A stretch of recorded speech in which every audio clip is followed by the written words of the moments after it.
Joshua chapter 1, verse 11 says, "Pass through the midst of the camp and command the people, prepare your provisions, for within 3 days you are to pass over this Jordan, to go in to take possession of the land that the Lord your God is giving you to possess."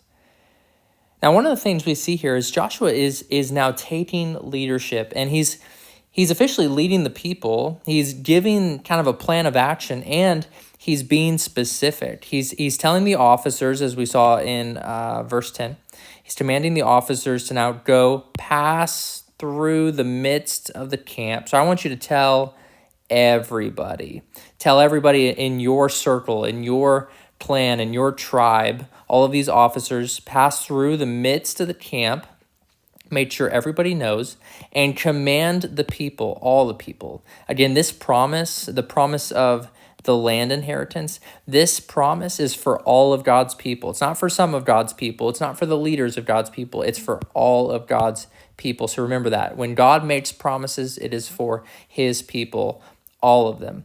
And so he says, this is what you are to say to the people.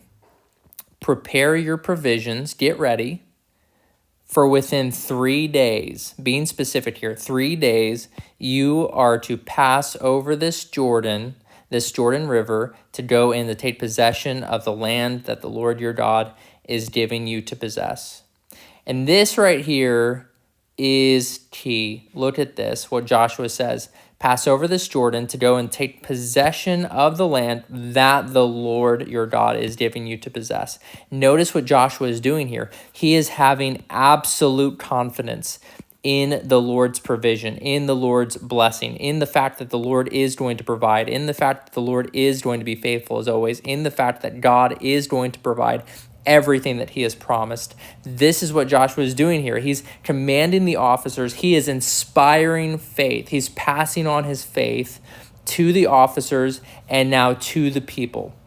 I want all the people to be overwhelmingly confident that God is going to provide. He is going to give you this land to possess. God is going to do this.